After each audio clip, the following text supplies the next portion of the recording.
Hello, hello, hello.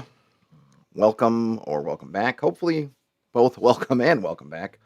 Old folks and new coming to join the stream. Today, going to look at a book called Hexalege or Hexalege by Fernando Salvaterra. Got this a while back. It's been sitting there in digital form, staring at me, telling me, hey, you really need to read this, you really need to read this, you really need to read this. So I'm finally going to read it.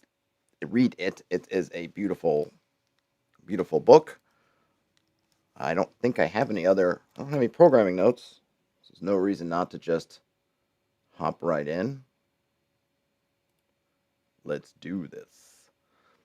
So this is volumes 1 and 2. I don't think I even knew that there were 2 volumes.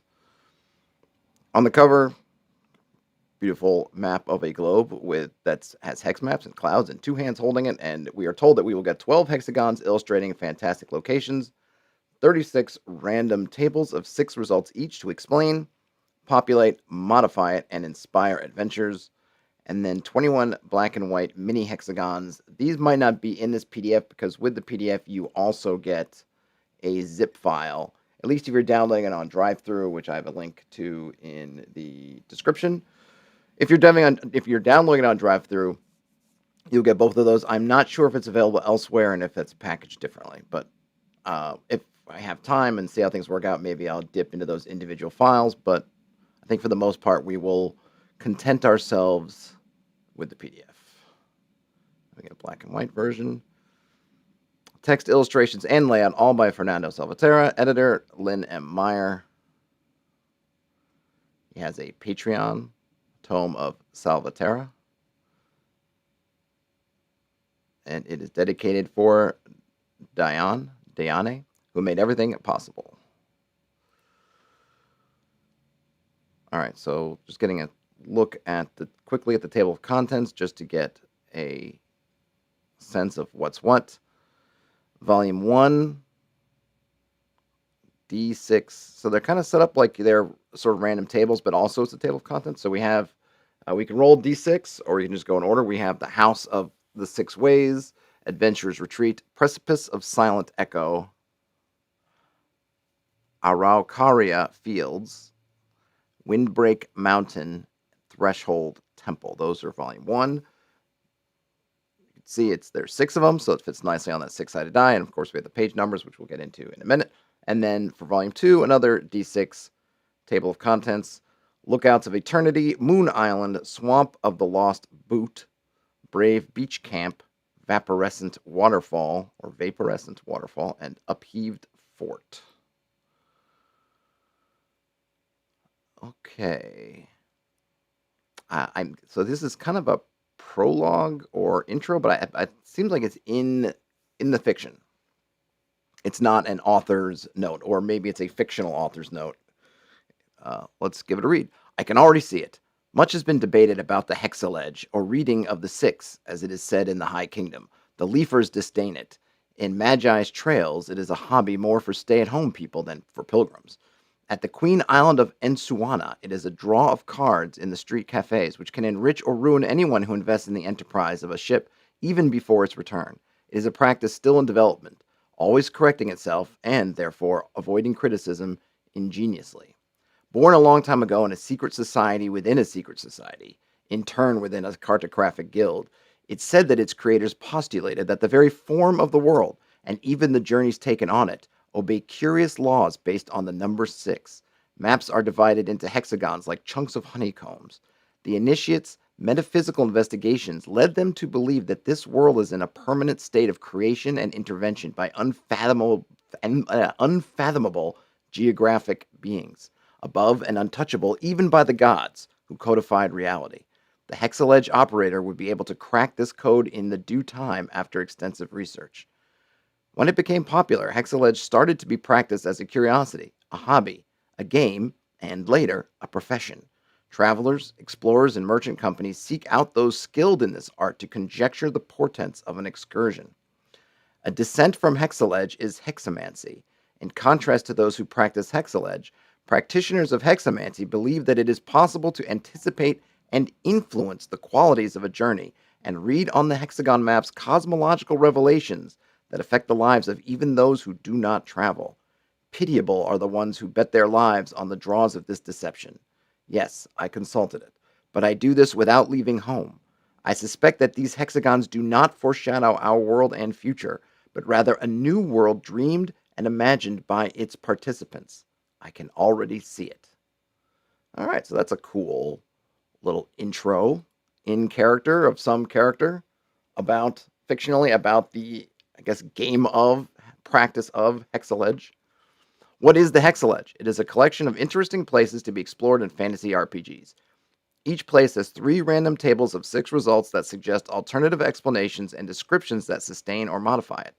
The aim is to inspire and give creative ammunition to whoever is building an RPG session, or awaken desire to play, explore, and create in those who are not doing this. Furthermore, I hope that this content will be amusing to read also outside of your game utility, as simple entertainment, a distraction. What it is not.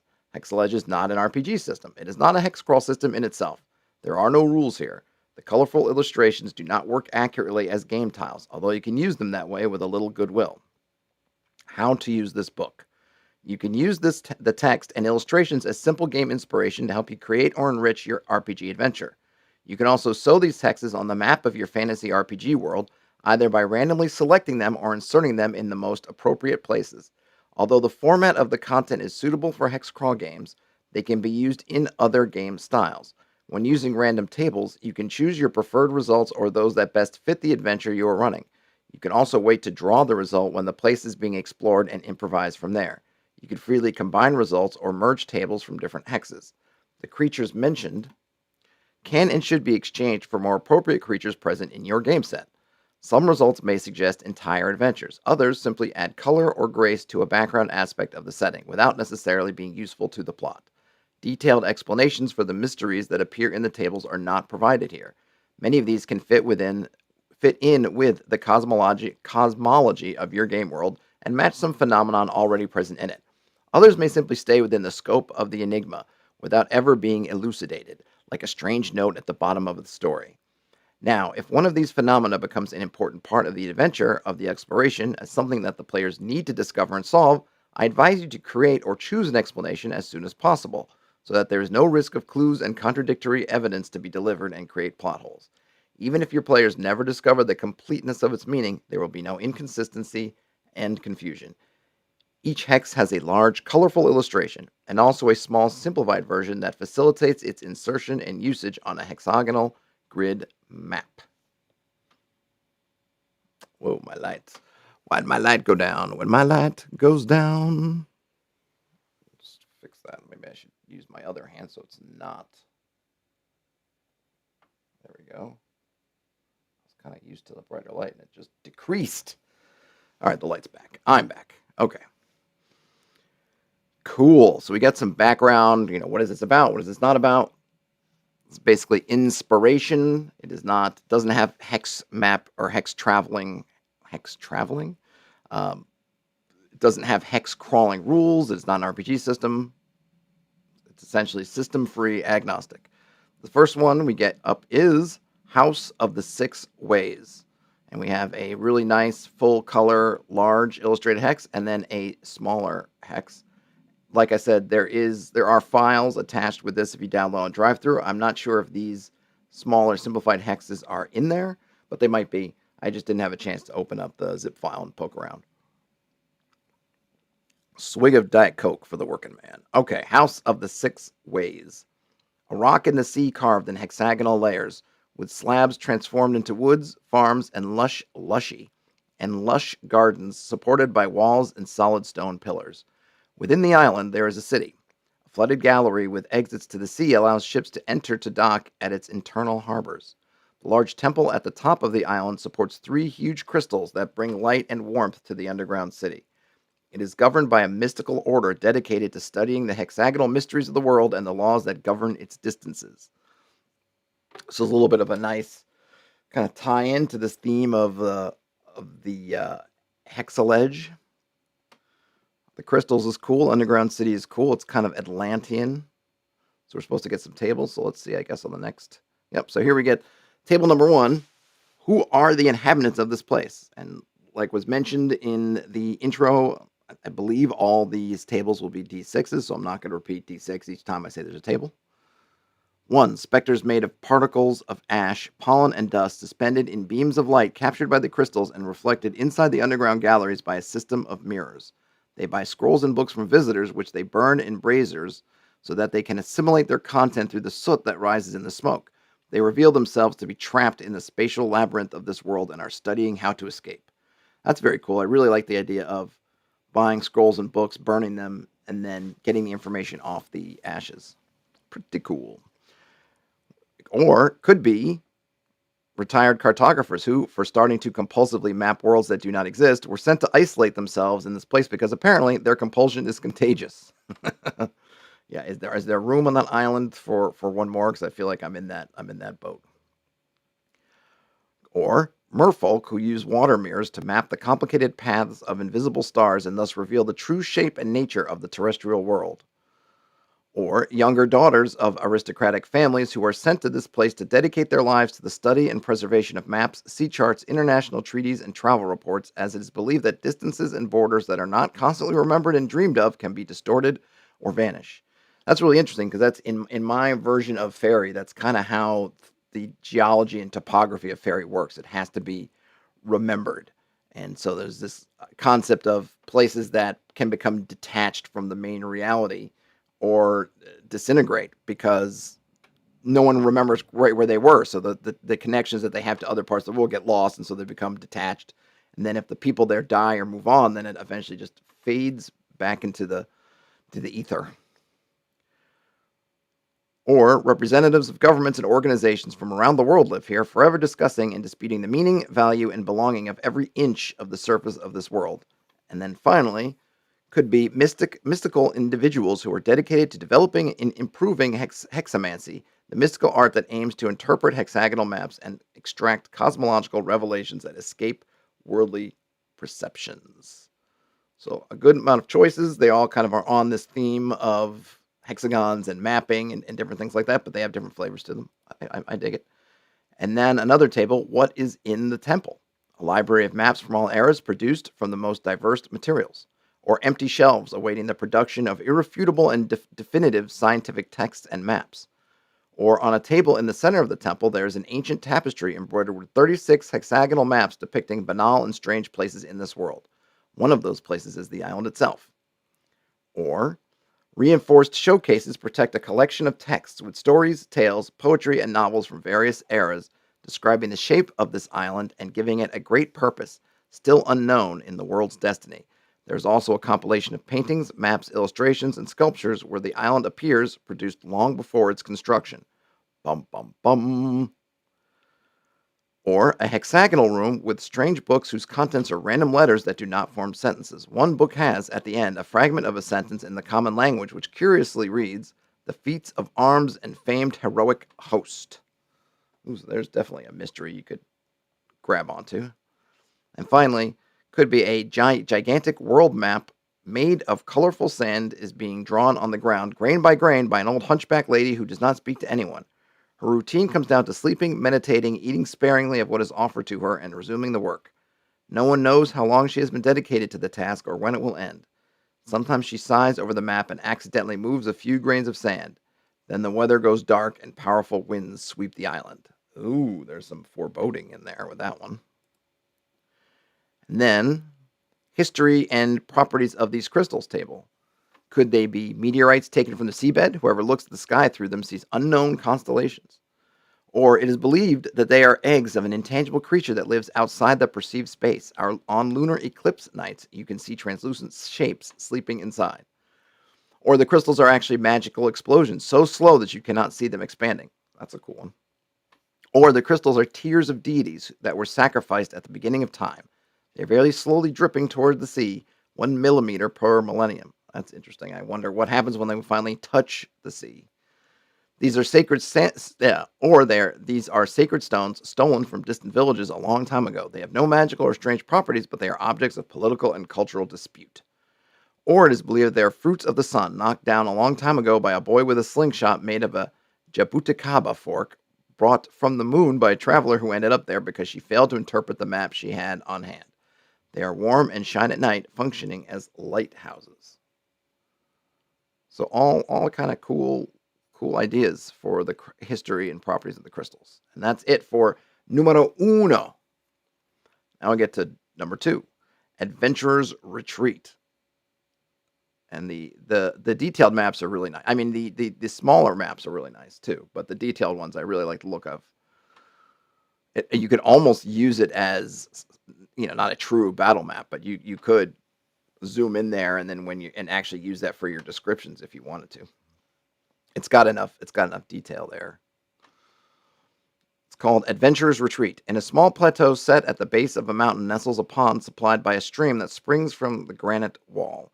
At the ends of the plateau, the lake overflows and the stream goes on, falling into a waterfall with a refreshing pool. In the lake, there is a Trera fish farm, an islet with orange trees, a boat, and a pier. There is a hut nearby from which smoke rises from the chimney with the smell of pine wood, fish stew, and fresh bread. All right, so depending on how long these take, maybe I won't go through all of these and read them all in one just to give my tongue a little bit of a break. And I guess that would allow me to probably cover more. Got a little gunk on my keyboard. Or, but we'll see. I guess we'll see. We'll see how the time goes. See what time we have. So this one, the first table is Who Lives in the Hut? I guess these two tables are shorter, so I can read through these. First table, Who Lives in the Hut? A famous retired ranger woman who no longer wants anything to do with adventure, just to read and write apocryphal stories about famous personalities. Or a former court wizard who lost the ability to cast spells after being cursed by the princess. Or a couple of thieves enjoying their peaceful retirement after the success of their last robbery in the capital. Or a knight on vacation who wants to keep his distance from those who insist that he take a bath. Well, you might insist that also after getting close enough. Or a self-exiled bard with a serious infestation of lice that she gave up caring about. And that's a little bit gross. Come on, bard, take care of yourself. Or a paladin of some renown who should have been dead for at least 100 years. That might be the most intriguing of them in terms of mysteries. What's on the lagoon islet? Or is it islet? I think of islet. An empty chest unearthed a few months ago, or a burlap bag containing the royal silverware, or an apparent can of peaches that actually contains the lost diary of an extraplanar traveler, or a trapdoor that is the entrance to a chocolate smuggler's hideout, or the top of the head of a huge buried statue, kind of like that one, or the secret entrance to an ancient fortress lost within the mountain. That one's actually pretty cool, too. And then, what's in the waterfall? A piece of pine bark carved with the map of this place, or the ancient skull of a legionnaire probably detached from his body and carried by the current. What's a thought? Or a turtle covered in moss and slime that screams very loudly when someone comes close. Yeah, I kind of dig that one. You can have some fun with a shrieking turtle. Or a shark's jaw, or remains of an old, rusty, and rotten chest carried by the current, or a corpse that looks exactly like someone who lives in the hut. Ooh. Yeah, see, that one's pretty good. The corpse that looks like someone in the hut, and then the person in the hut being someone, that paladin who should have been dead for at least 100 years. There's some mystery there. I like that one quite a bit. Already got the creative juices flowing with that combination. On to the Precipice of Silent Echo. And here we have another beautifully illustrated large hex with, it looks like some kind of ravine that is, if not bottomless, that is extraordinarily deep. There's a branch in the ravine and some standing stones on an island of land between two branches of the ravine, and also a fallen tree that seems to create a bridge across the ravine. And then there's some other rocks and ledges and things as well. In the middle of the forest, the ground opens, revealing a precipice marked by the Book of Time. Immemorial layers of prehistoric sediments, rock pillars carved by the wind millions of years ago reveal that this area was once part of a desert. There is an island on the precipice, a large block that forks the crack, with granite dolmens, menhirs, and an altar on top of it. A huge fallen tree is used as a bridge over the precipice, helping the crossing of those who do not want to approach the silent island, where the sound is swallowed and the echo does not respond. Ooh. The interesting thing is, I don't know if this is intentional or not, and it's hard to tell from the illustration because we don't have, fine-grained measurements, but it doesn't seem like, I mean, it seems like the most direct way is kind of to go by the tree and not go by the standing stones. It might even be more, I don't know if even difference word, but just kind of just a different vibe to it if the most direct way was past the echoing thing, and then you kind of had to go out of your way to get to the fallen tree. But this is not. They're so well illustrated that I think I see myself getting caught up, and I'm sure others would, as using it as the actual map of the location. But I think this one, I would want to put maximum curiosity or maximum tension around those standing stones. So I would almost have that be the easiest way across, and then the party would have to kind of go out of their way not to cross it. Really put it in front of them. All right, so here we have some more tables. What's on the stone altar? Veins carved into the altar appear to have been designed with the intention of collecting sacrificial blood and making it flow into an unknown underground structure. Or graffiti with signatures and jokes from visitors, all interrupted in the middle of writing with a sudden and crooked line. Yeah, don't vandalize the standing stones. Probably not a good idea. A stone with a text written in 3 different languages, one of them dead. The translation of the text in the dead language suggests that what has thus far been known of it is wrong. This completely changes the meaning of a sacred poem that gave rise to an important religion. That's an interesting one, kind of long-term, slow building kind of plot hook, or just kind of campaign hook or moment. Musical notations of a melody carved on the table. If deciphered and played, the music is strange and cannot be remembered. Birds flee and animals become apprehensive and skittish. That's very cool too, very atmospheric. Only those who get very close to the stones can see that they are actually floating less than an inch from the ground. Ooh, spooky. And finally, there are strange bones sticking out of the stones. They do not appear to have been set there. There is no damage nor marks on the stone. It is as if they were slowly expelled from inside the rocky material that molded to give way to the bones. Also very eerie. And then, what can happen when crossing this bridge? The trunks of the tree wake up, cursing. Within the trunk is a nest of winged snakes. A giant gorilla appears on the other side and begins to swing and roll over the bridge. Would be kind of scary. There's huge, they'd all be scary, but the gorilla one seems particularly nasty. There is a huge collection of rusty knives stuck in the trunk. Local belief says that stabbing a knife here gives luck on the journey. Decades of tradition have dramatically increased the weight on the bridge. Oof, so do you try to stab it and get some luck, but then potentially yours is the last knife before the whole thing goes kaplooey, or do you just pass it by? Tadieu, a cat-sized troll, uselessly trying to make a loud voice, jumps from inside the bridge and demands the payment of a toll. He accepts fruits and grains to feed Lima, a silky chicken that lives inside the trunk and makes him company. That's cute. Silver spiders the size of a thumbnail leave the trunk and climb up the characters. They don't bite but walk all over the body. They are too fast to be crushed or captured. They go down the precipice as soon as they finish their tour and are no longer seen. Characters who check their savings later will notice that some silver coins have disappeared. Oh, that's cute too.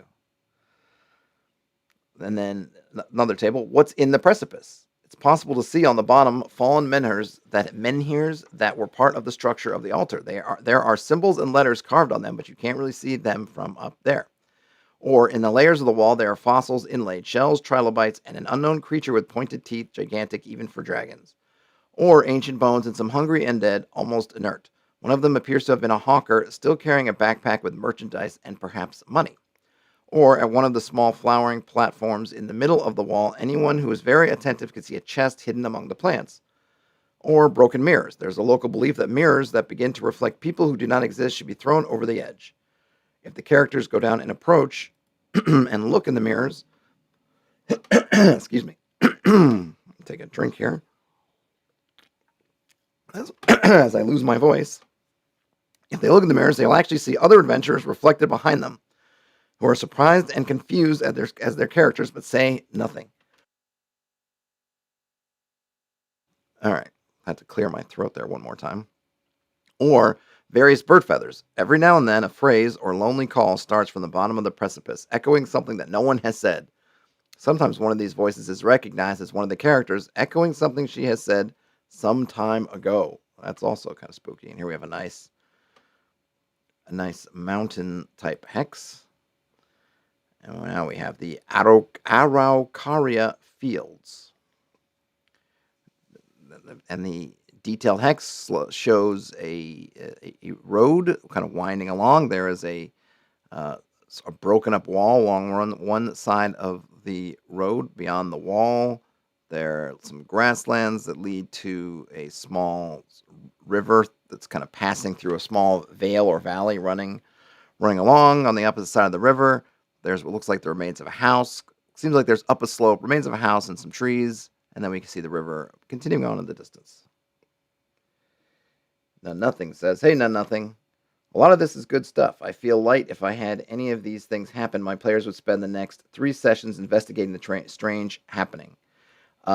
Yeah, I mean, I agree. I think that's where, and I don't know if you caught the whole stream, None Nothing, but they definitely mentioned in the sort of introductory text that there's no mechanics, there's nothing with this stuff. So you as a GM, right, you'll want to prep and work out kind of how these things fit in. But yeah, a lot of this, I think it's because gamers are so trained to be spotting that plot hook, spotting this next thing they're supposed to go, that even if you put something in just for atmosphere, how are you going to know? And I feel the same way as a player, right? How do you know where the next thing's coming from? How do you know where the clue that you're going to need for the next thing isn't buried here? So if it looks interesting, if the GM has given thought and put detail into it, then you think there's probably something worth checking out, which is great. But on the other hand, it can mean when you do want to add atmosphere that you can get bogged down in your players looking at anything. But it's, maybe eventually if you do that all the time, the players will learn that they'll have to be a little bit selective with, okay, we can't check out everything because everything has detail. We'll have to pick our spots, but I don't mind. I don't mind so much. I feel like if that's what they want to spend their time doing, then let them do it. And it's usually during those times that they come up with awesome ideas that I then steal, because I think to myself, yeah, their idea about this is awesome. So no, I guess it isn't just atmospheric. It has greater meaning. And I would never have thought those things if they didn't dig into them. So probably a good problem to have ultimately, other than players that just are so laser focused that they just ignore everything going on that's outside their immediate goal. Okay, so we have table number 1. What are these ruins? A former mansion of a cursed alchemist, the magically sealed cellar imprisons its last failed experiment that tries to escape, or a half-empty house that appeared overnight many years ago. It was ransacked over the decades, its looters dying mutilated a few days later. Lights are still seen here at night. Ooh. Or a chapel dedicated to a forgotten god of the countryside. There are remains of temporary camps protected by the old walls. A traveler forgot a pouch containing a strange-shaped pine cone, or strange-shaped pine cones. Or nobody remembers what the building was. In the basement, there are stone shelves with clay tablets containing a cuneiform script minted with araucaria leaves. Or remains of an inn that was once taken by outlaws chased by the city guard. They locked themselves in there with hostages after stealing a fortune from a bourgeois' coffers. The siege lasted for weeks until a private militia invaded the place, finding only the sleeping and confused hostages and no sign of the thieves or coin. The place was brought down by the militia, but no clue was unveiled, and neither the treasure nor the thieves have been seen since. Or the ruins of a mansion of a once rich family of an adventurer who allegedly plundered a cursed treasure. He tried to sell the pieces of treasure, but the rumors had spread and society turned its back on him. He lived alone in the ruins for over 30 years without aging until one day he took a ship and set out in search of a way to break the curse and rescue his descendants from misery. They say that the cursed treasure is still hidden there somewhere. And one thing to note also about these, which is interesting, is a lot of them depend, or they're keyed off of local knowledge, which I think is great because that means that the party will have to go out in search of expertise or sages or just people in the village. Where's the nearest village? You go there. Hey, what was this thing on the hill?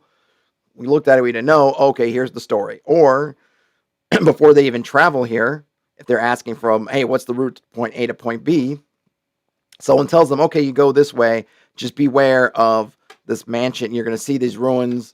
If you come there at night, the lights are going to be on, right? All this kind of stuff about there. So it kind of feeds into this concept of getting them to, hopefully you get in this habit of seeking out local knowledge from the player side, and then from the GM side, being able to spread this out almost like plot hooks that your NPCs can give out when they might be giving out other information, or if you want to put it in as a location as part of an adventure, you can have whoever's telling them give them one of these little tidbits about it.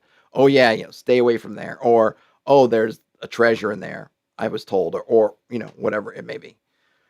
The next table is what's up with this rock wall. Its origin and purpose are lost in time. An inexplicably eerie sight, it is considered bad luck to walk nearby it at night. It feels like someone is lurking on the other side of the wall. That's definitely creepy. Or it's an old wall used by cowboys to help keep cattle in line until the next city. It's filled with the remnants of candles between the stones, as it is the local tradition to leave a candle burning here when a domestic animal is lost or sick. Or they say it was built to mark the border between two kingdoms that no longer exist. It is believed that that passing between the gaps in the walls can change a person's destiny. Or, built more than a century ago to separate land disputed by two rival families, the issue was taken to the authorities but never resolved. Over the decades, family members were buried one by one near the wall. People from the nearby village take stones from it to finish off one building or another. Or nobody knows exactly who built it, but a local population attributes it to the hidden people. Sometimes some part of the wall appears repaired or eroded in the morning. There are reports that every few years the wall slightly changes its position.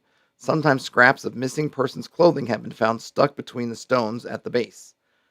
Or the people who built it a long time ago no longer exist. It was useful for centuries, but now it is handled with suspicion, as stones from the wall taken to the city end up returning alone a few days later. A local resident woman proved that some stones are millimetrically equal to each other in an impossible manner, as if they were twin stones. All right. Now it says, what are these fruits? I think I must have missed fruits. Are those the fruits of the araucaria? Interesting. Oh, I see. There are some fruit bushes with, looks like berries that I missed that detail. Boy, you really have to look at these for some of this stuff. That's really cool. All right, what are these fruits? Shade bean. Blackberries, a vivid pink. Those who eat them are not negatively impacted by the sun or other sources of light for a duration of 1 hour for each fruit eaten. They see everything through a darkened veil like modern sunglasses. That's very cool. Let's see. So we have. I feel like I'm not gonna make it very far, so I'm gonna kind of maybe do a little bit more of a skim read. Milk fruit. If you've left it in a milk jar for an hour, turns the milk into delicious creamy cheese. Farmer's hare. Travelers carry them when they pass through the wolves' territory who willingly accept the snack. Oh, that's really nice. I really like that one. That's some really usefulness to it. Bread of the fields. The roots, okay, so the fruit causes stomachache, but the roots are nutritious and without flavor. When mixed with other foods, they replicate their taste. Excellent for making a meal pay off. Ooh, that's another nice one. Could you use that to, if you found some of the stuff and you knew how to use it, you could really maybe spread out your rations a bit more. 7 o'clock hymnal. When cut in half, it displays a pattern on its bulb that looks like a blurred manuscript. A sect is dedicated to copying these texts and cataloging them in the hope of deciphering a secret message written by nature itself. And then rural barber. A citrus fruit capable of extracting teeth. Ooh. Usually cut in half and used to wrap the tooth to be extracted. The process is not pain-free and can take a healthy tooth along, but it is cheaper than paying the barber. Yikes. Yeah, I guess it would be cheaper, though. Okay, here we have a mountain hex with a couple of plateaus, one featuring water that runs from somewhere higher up the mountain into a pond or lake, and then from there in a river or stream down a grassy slope of the mountainside.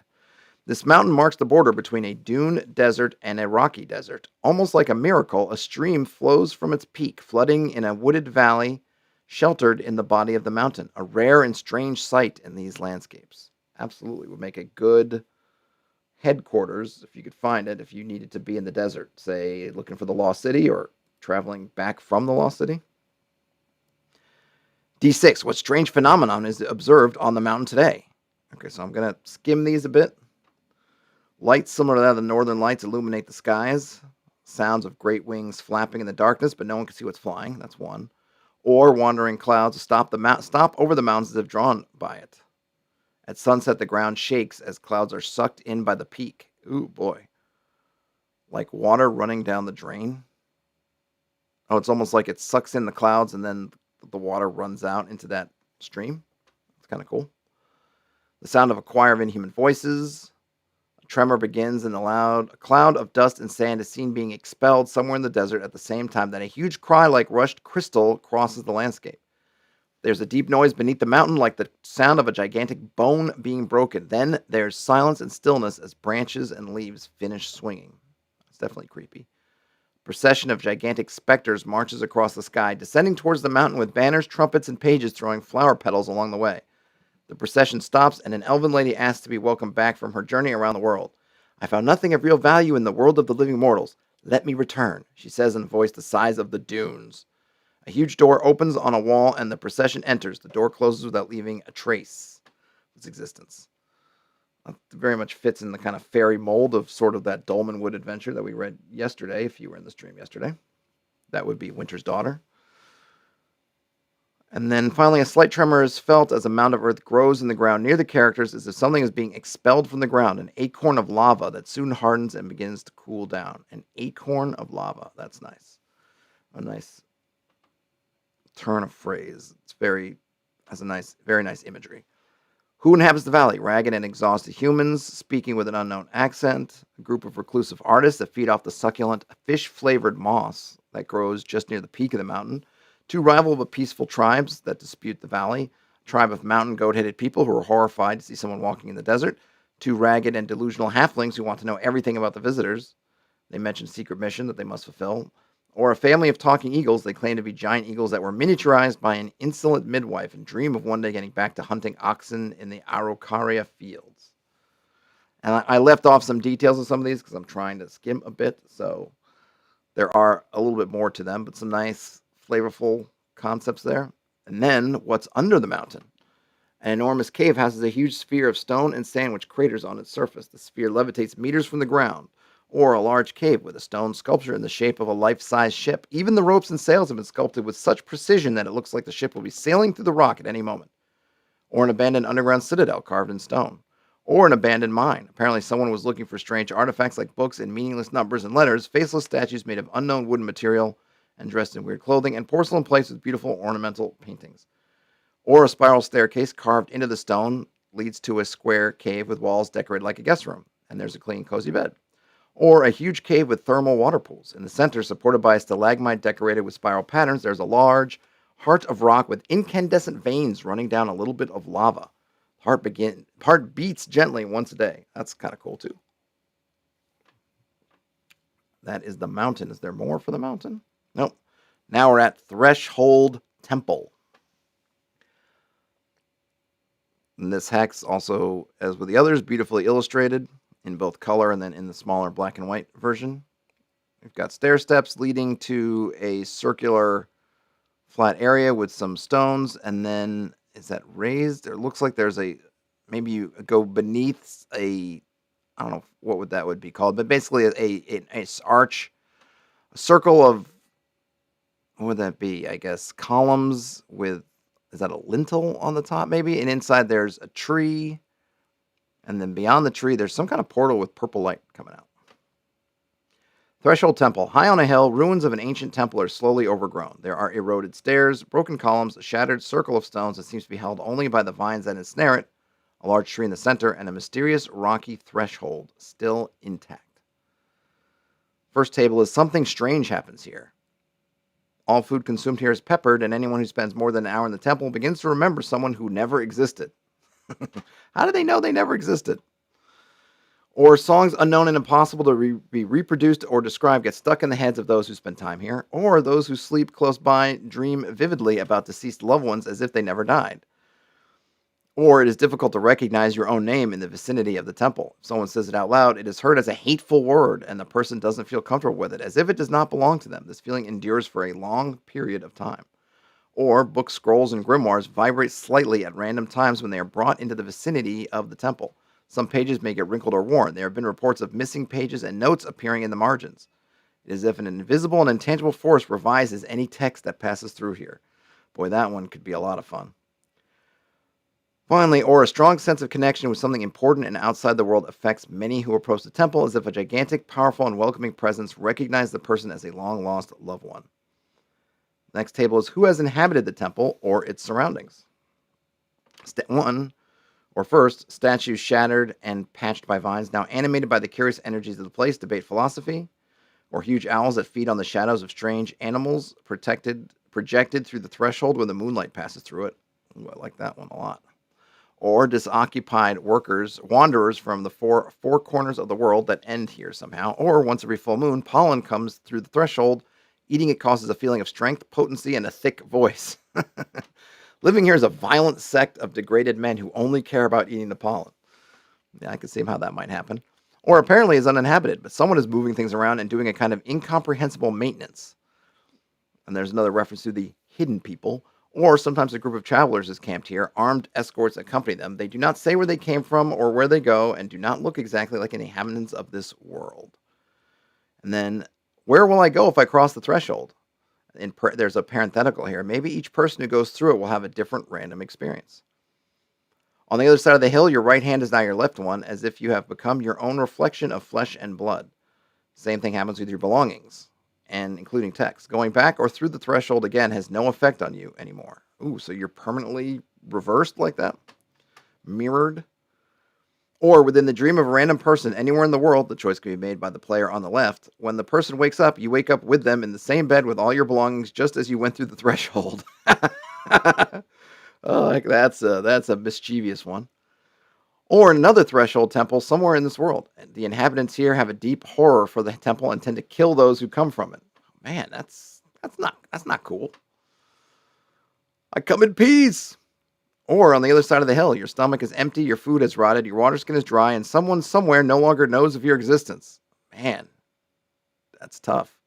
Or you return from the same place you entered, disoriented and sleepy. Going through the threshold again has no effect. The player at your right chooses one fact from this world or your life that from now on you remember in a completely different way. The suspicion of being in the wrong world will haunt your character's thoughts for a long time. Some of these are engaging the other players. I like it, but man, they're going to be great fun, right? But hopefully the player on the side that might be tasked with coming up with these things is not mean-spirited. Wouldn't unleash that if there are jerks in the party. Or, on the other side of the hill, your companions have disappeared.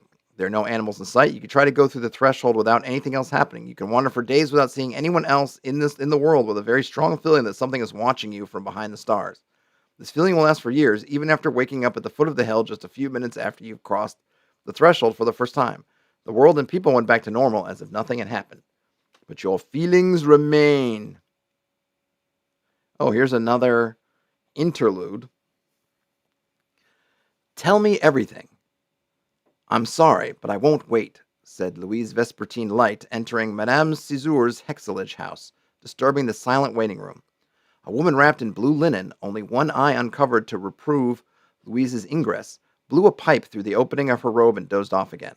The traveling designer at Acacia Company, busy working on his notes and itineraries, was startled and had to briefly juggle with his pencils, abacus, compass, and notebooks. Louise marched, bending and creaking the old plank floor under his wanderer's boots. He went through the door, down a corridor, and then burst through the curtain of beads, raising his voice. I was deceived!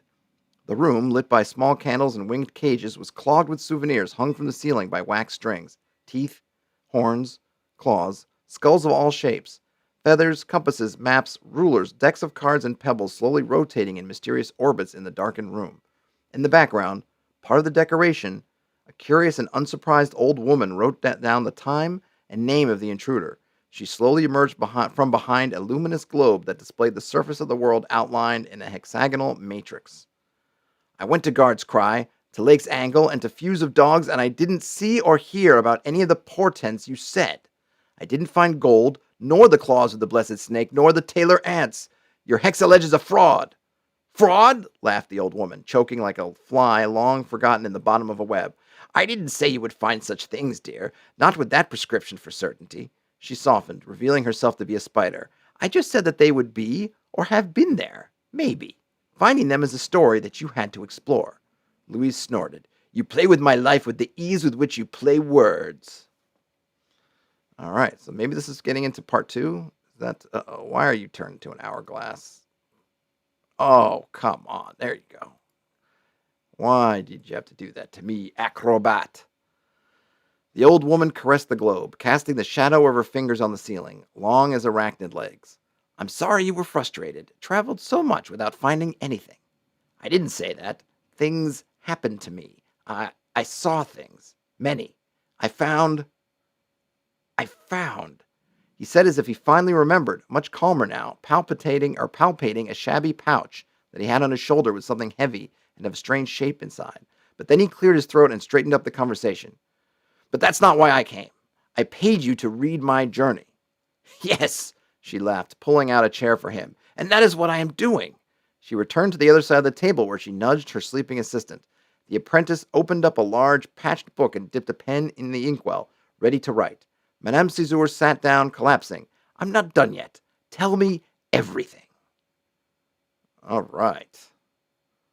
So I'm guessing we're into part 2. I don't think I'm going to make it through all of part 2.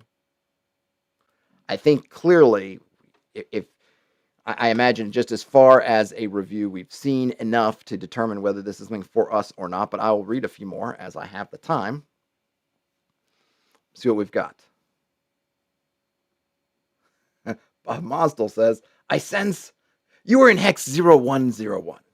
Yes, that could be one way to do it. Absolutely. Lookouts of Eternity. So this, another beautifully illustrated hex, has 2, would you call those hilltops? Flat hilltops. One has a walled city or village on it. Another one has a tower that also has a wall around it. And then behind them rise mountains that only the peaks emerge from rolling clouds. A mountain range wrapped in clouds. There are myriad paths, passages, walkways, and stairs, the vast majority of which are secret, so hidden that sometimes even those who know them can need time to find it again. On the flattened green tops and hidden valleys, there are monasteries, secluded towers, exclusive inns, and mysterious palaces. There is a university that trains spiritual gurus and a hexagonal tower that seems to guard the entire region and is often avoided. Reminds me of those, like the Mountains of Zoo. There was this classic kind of 80s wuxia. Was it called a wuxia kung fu movie? Was it called Legends of Zoo or Mountain of Zoo? Magic Mountain. Anyway, there's this, and I'm sure there are multiple stories about in China, these mountainous areas where the kind of gods or godlings kind of hang out, and there's all kinds of stuff, and this reminds me a lot of that. First table is, where will this steep trail take me? To a valley dug deep in the mountain, or to a valley hidden by ridges of steep rocks, or to a slab with a circular maze made of stacked stones, or to a walkway with niches carved into the stone wall facing west, or to a dark path entering the mountains with several cage openings. Whoever enters one of them takes turns in underground corridors where the air is quite heavy. Or a stairway carved out of stone that ends abruptly at a precipice. The ladder continues after a gap. There is a spider web shaped like a rope bridge covering the gap. Ooh, good. And I skipped over some of the details because I sense my time is beginning to run short. Who inhabits the hexagonal tower? Insensitive and cruel entities that come to Earth through cloudless rain. That's a beautiful image right there. Cultists who are expelled from the House of the Six Ways and stayed here to conspire against their former companions. We have a parenthetical. The House of Six Ways was in the first volume, so this is indeed volume 2. And then we could choose or roll on the table who are the inhabitants of this place from that hex to get more details about the people if we want to. So that's the first time they kind of linked 2 of the hexes together. Alternatively, it could be a family of highwaymen and amateurs who believe they are destined to own everything they can see from the highest window. So they're trying to find the highest spot. Makes sense. Or a reclusive witch who lives naked with her musical cacti and 6 flying cats who travel through dreams of war to drink the blood of generals. Wow. Flying cats who travel through the dreams of war to drink the blood of generals. My goodness, that is rich and thick and creamy imagery right there. Ambitious men come to die at her door from time to time. Well, that's interesting. Do they die of their own accord? Like, as they're dying, they feel like they have to make it here, like getting to an elephant graveyard if you're a dying elephant. Or a sorcerer and amateur poet who spends his days naked, simulating worlds in honeycombs made by bees that drink books and produce ink. Well, there's 2 naked people living in there. What is it with this tower and nakedness? Or refugee peasants who occupy the abandoned tower, revive the dead gardens, and are taming hunting hawks. The ghosts of the former aristocratic owners try to expel them, but jade spiders that were pendants on a necklace considered to be cursed wove lamps from glass webs and used the ghosts as fuel to light the rooms of the tower. Well, that's kind of complicated. The idea of ghosts used as fuel is pretty interesting. What is on the top of this mountain? A waterfall that falls from the top of the mountain towards the sky. Oh, that's cool. The statue of a fighter celebrating his climb. A village of spiritual gurus. An abandoned observatory with a telescope without lenses. An abandoned large nest with strange eggshells and bones of goats and horses. Or a stone staircase that continues toward the sky, interrupted by the 20th step. Bum, bum, bum. Can we manage one more? This one, it's probably overkill to say this is a beautifully illustrated hex, but it is, with a crescent-like island with two smaller islands within the crescent, and some clouds and some rays of sunshine. And it is called Moon Island. It's a narrow island in the shape of a half moon, houses in its bay an inviting beach and two islets, or islets. Is the island inhabited? Nope, there are not even birds, mammals, or reptiles on the island. On the beach and elsewhere, it is possible to find bones of varying size that are neither connected nor identifiable. Or, not by humanoids, however, there are peccaries who commit cannibalism from time to time. They howl at the new moon and draw mud swirls on each other's bodies using their snouts. That's an interesting image. Or, yes, by a skeleton of a shipwrecked sailor named Quintino. He's harmless despite his bright red eyes and random threatening comments. He usually asks to join the crew, but if accepted, he gives up at the last moment. He was never accepted. That's kind of sad. Or, yes, by a tribe of kobolds with turtle shells on their backs. They charge tolls for the use of the island. They accept most any merchandise of some value and require that visitors leave within 24 hours. I wonder why. Or, not at first sight, there's a wooden kiosk with a thatched roof with a table and 4 chairs. 3 of them are occupied by an old armor, a scarecrow, and a ventriloquist doll. Anyone investigating the site will find signs that it is inhabited, such as footprints around the kiosk, drinks served on the table, and warm ashes on a makeshift stove. That gave me kind of, that sort of Wizard of Oz. It seemed like you had the Tin Man, you had the Scarecrow. No Cowardly Lion, though. And no, unless Dorothy's the ventriloquist doll. Or, yes, by an immortal, cursed to be unable to cross salt water willingly. Nobody knows his name. It is said that he killed a noble in the line of succession to a throne, and every year, at the beginning of winter, cruel men come to the island to beat him up and break his things. Man, that is poor guy. I mean, granted, he wasn't nice, but boy, that's rough, waiting there for your beating every year. Oof. That's tough. What do we find on the island today? A straw hat used as a nest for some bird or reptile with 3d4 eggs.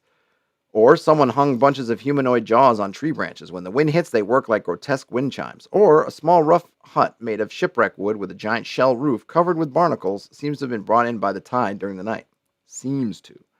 Or brought by the tide, a rotten sarcophagus carved from a single kapok tree trunk with algae and rusty chains. It is open and there are almost faded footprints going from the sarcophagus to the forest. Yeah, I don't know if I want to follow those. Or inside the chest, there's only one book entitled 101 Books to Take to a Desert Island. Oh boy. Or, in a backpack to which a shovel made of a large shell is tied, there is an anonymous illustrated scroll that describes how this island was constructed by a mad poet who dug it from the seabed using a shovel made from a shell. And then finally, what is wrecked near the rocks? A very old trireme with a huge stone, the cause of its shipwreck, on the deck.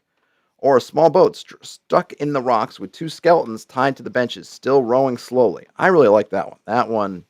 That's a good one. Or a lifeboat with skeletal remains of 2 adult humanoid carcasses and a children's one. Don't say that to me. Or a shattered galleon. There is a leather map on it, still in its entirety. Inside is a drawing of the island which highlights the heart that the bay forms and the inscription Lover's Island. Perhaps the map points to the location of a treasure buried. Is the treasure true love? Or a porcelain bathtub with an improvised sail made from a bathroom curtain. There are arrows stuck in the tub and a hole made by a cannonball. That bathtub came to no good end. Or an ancient ship made of fingernails. Come on. Gross. All right. So I only got a couple minutes left, so I'm going to wrap this up and give this a bit of a send off, a review, if you will, of just reading through it. So first of all, this is Hexalege by Fernando Salvaterra. If you missed the beginning, uh, or you're just jumping in, that's where we are. That's what we're looking at.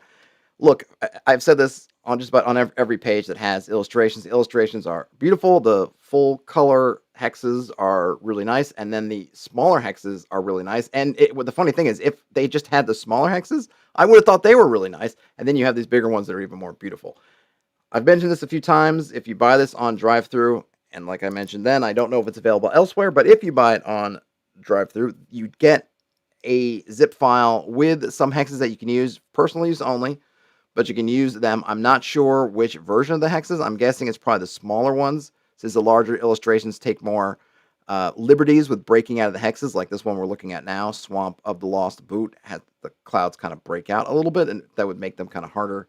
I mean, if you're in Photoshop or anything, it'd be no big deal, but I think it's probably the smaller ones, but I haven't had a chance to look at those files, but you do get them. So beyond just all this great stuff that's been in the book that we've read so far, you get stuff that you can use in your own personal maps. Right off the bat, right, this is totally system agnostic, so you can use this with anything. But of course, what that means is all of these things are it's all about inspiration. It's all about giving you a wonderful, evocative image. You're gonna have to fill in all the details, and then if they don't fit either what you want or they don't fit your setting, you're gonna have to figure that out to suit. But the inspiration is really nice. It's a mix. I think some of the things are comical, some of the things are serious, some of the things are playful, some of them are, have that kind of fairy quality, sort of fairy tale kind of quality to it, or whimsical, and some of them are darker. So they're going to fit a wide range of campaigns, but also means that if your campaign is one of those things and maybe not the others, that some of them may not apply to you. But of course, since they're inspirational and they're not meant to be just dropped into your game willy-nilly without at least a little bit of thought, it's probably not a big deal. I mean, it's not a big deal to me. The use for this, for me, it would be in that future sense. I probably wouldn't want to use this in the middle of a game because there is no mechanics, no stat blocks. It doesn't fit a particular system. You're going to have to kind of think through all of them. Now, if you get a result that's purely atmospheric, great. You can just run with that in your game, no problem. If you get something that has more meat to it or has more things that are going to give you connections to other things in your game, you probably would have wished that you would have done this ahead of time so that you could have made those connections, figure that stuff out. So I would say the use case that I would recommend for something like this is if you're rolling up hexes ahead of time, you're prepping for your game, and you know that your party's here, but they have either hexes they're new, they're going to go through, or that they're wandering, or something else where you want to put some hexes out there, and you're looking for something interesting and different. These are great. They're all interesting. They're all different. They have all kinds of different environments. We saw islands. This is a swamp, mountains, hills, grasslands, things that can pretty much fit anywhere. And the illustrations are nice enough that if you need to, or I would say maybe you don't even need to write up a full description. For instance, Swamp of the Lost Boot, I could just use this image. I could even zoom in. I guess I could do that now. Zoom in, and it almost gives me something I could use as a battle map of sorts. Got that canoe that's over there in the corner. Looks like it might have a hole in it, but could be fixed. You see some bones. We've got what are those? What am I? Why am I? I want to say tadpoles, but lily pads. Lily pads, the rocks, some of the grasses. We do have some land elements with kind of dead trees. I could totally see this and riff on and give descriptions without having to write up a bunch of stuff beforehand. The things I would want to prep would be more about when I start rolling up on those tables, kind of what's here, what do they want, that sort of thing. I want to kind of do that in advance. But yeah, I think this is a great tool. Depending on your game style, you might have to do more work with these, or you might just like running with it and using. Something you could do is use other tables, things you have to fill in some of the details when they come up, if you don't mind doing that. But really pretty, really great art, really evocative locations. I feel like all those locations are useful. Sometimes with these location and what are these kind of catalogs? I guess catalogs is a good word for these, right? These kind of books, these kind of supplements. You get a kind of lot of your mileage may vary. And I did kind of mention that in terms of your prepping, how you want to prep them, right? You may not get as much usefulness out of it if you try to use it in the moment as you do is if you would if you prep it, because I think there's a lot of advantages to being able to not only get the great inspiration but have a chance to work it in. But as far as the locations themselves, I didn't feel like I didn't run into any of them that weren't useful. Sometimes when you run into these catalogs, it could be magic items, it could be locations, it could be something else. You get, I won't even call it filler because it's going to be very much what's your setting like. But you end up running through a bunch of these. Well, like, well, this is kind of interesting, or maybe, oh, okay, but I'm never going to use this, right? Oh, okay, I'm never going to use this one, never going to use that one. Pages and pages and pages of stuff that you're never going to use because it's really outside your setting. It's, you get a book of magic items and maybe a third of them are all steampunk, and you know that your game doesn't have steampunk in it. Well, there goes a third of the book. Doesn't mean that the book's not worth buying. Doesn't mean there's not great stuff in the book, but there's a third of the book that you can't use. I didn't see anything here. There wasn't any of these that I couldn't say, oh, I can't use this. And because they have different lists, because it's not just one location with a specific story, with a specific implied setting, in that way they're a lot more useful than something that would be specifically, here is a steampunk location. I'm like, yeah, this might be great, but I'm never going to use it, or I have to do a lot of editing to use it. This one, they were all in that kind of generic fantasy enough, and that they could have hinted at other things but didn't get so much into it that I couldn't easily just maneuver around it if I need to. So really nice stuff. Chip Altman says, this is my favorite kind of book, I think. Stat blocks are easy. Stat blocks are pretty easy. Yeah, I should probably do a video on that because in OSR terms, I think you get into things like 4th edition, 5th edition stat blocks. It seems like you need a you need a degree in advanced calculus and trigonometry to try to figure out how things are supposed to work. Assuming you're not just repainting something. Oh, here's a cave bear and I'm going to refluff it as something else. But if you're literally making some up from scratch. Get into the OSR, and yeah, stat blocks are super, super easy. And you don't even need that much. You don't even need the stats themselves. You really just need, how many attacks, how many hit dice, that kind of thing, because you can roll up stats as you need them. At least that's how I do it. Oh, I have a spider. Do I need to know how strong the spider is? Probably not. But if on the off chance I do, I just roll the strength when I need it. So that even makes it even easier. But anyway, that was Hexalege by Fernando Salvaterra. It's a real, I like it a lot. I don't know. I don't have like a hex press, hex shaped seal of approval, but I would definitely give it to this. I think if you're into creating hex crawls and hex maps and you want something that can just, you find yourself putting in, you're putting in 3 or 4 hexes of forest or other areas and you want to jazz it up with something, or you just want to get some inspiration for things of your own, I could see just flipping through this book. I think I found one combination towards the beginning that I'm really high on, but now I don't remember it, so I'll have to go back and find it in. But it was really good. But yeah, that is Hexalege. There is a link to it on drive-through. I don't know if it's available elsewhere. And just to mention one more time, if you do get it on drive-through, you do get some files that you can use. I haven't tried them yet to see if you can throw them into something like Worldographer or Hexkit, but I imagine you can. If you have some image editing skills, if they're not in the format that is required by those apps, something tells me you could probably take those files and make them so. Now, you can't use them for, publishing. These are not to publish, but just for your own personal use in games. They are there for you. Bob Mossel says, a 2021 Mega Hex. Yeah, well, I have to see. I'll have to have like the hex crawling, hex mapping awards. I don't know. I'll have to figure out something. It would be cool. I actually was thinking about, for a somewhat days of Christmas, like here are some great resources. Maybe I'll have to put that together. We'll see. It's hard enough finding time for everything, but that seems like it might be worthwhile. All right, folks. Thanks for hanging out. Give a thumbs up to the stream on your way out if you don't mind. If you found yourself in here and you're not subscribed, go ahead and subscribe. You'll just get notified when I post new stuff. I try to stream every weekday about different things, about OSR and hex crawls and hex maps and just gaming stuff in general. Otherwise, have a great day, night, whenever you watch or listen to this. Game on. I'll talk to you later.